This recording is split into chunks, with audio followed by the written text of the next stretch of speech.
record you need. You need to find out how much money was spent and who spent it. All right? Even if you don't have an audit report from Deloitte or wherever, $20 million went to A, call the person and ask the person to defend that expenditure.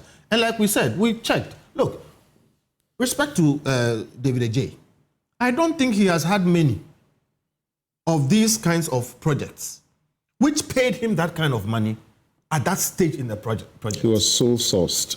Exactly. Meaning... No, wait. The sole sourcing, he was the only person in this whole world capable of doing that. That's not what I'm saying. Even if he was the only person capable of doing that, I don't think he has had that many. Wherever he's worked in the world, where they paid him these kinds of fees at this stage of any project, that is clearly inappropriate. And sole sourcing, why? Why? We have a whole... And there were issues about he not being registered in Ghana and all those things. Right. And for me, the important point is, you see, when we come and sit here, we say all these things and put ourselves at risk. And then at the end of the day, the verdict is out and the things we said have happened. I think people should take note of it, okay? So that we can avoid these things tomorrow, because Bright and myself and other people who take time to go into these things and come up with these things, we don't do them necessarily for the fun of it, but to warn.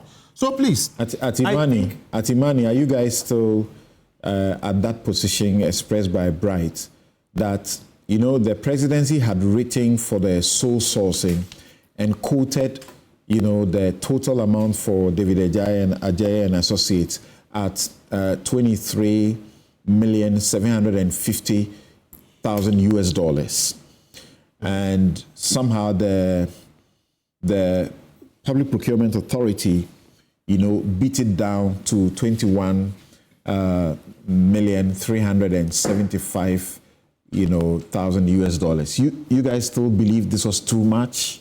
Absolutely. Charlie, this is $23 million of poor people's money. And I started by saying we live in a country which can't supply water to its capital city. Even if we had that money, is that the best use of that money?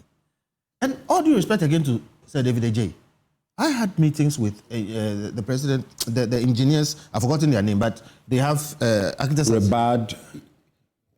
At the point they said that man was not registered and should not be able to practice in Ghana. Okay, the Architects Association. Architects Association. So, I mean, we went back and forth. The point is, we still stand by the point that there is no justification for spending $21 million of poor people's money for designing a cathedral we did not need. And we are saying, look, stop the charade about all, it's good to audit and all those other things. The simple point, find who spent money, whether it's the president, the Minister of Finance, or whoever, and haul that person in to defend the expenditure of the money. And if you don't agree with them, put them before court, prosecute them for causing financial loss to the state. You agree with the dissolution of the Secretariat and the processes towards disbanding the company? But they should make sure they do it well so we don't end up with residual problems. Unfortunately, like I said, I will continue to respect the Reverend Ministers who were part of this. But yes, they deserve every opprobrium that is coming their way. Okay. They should not have done that, and everybody should take it. So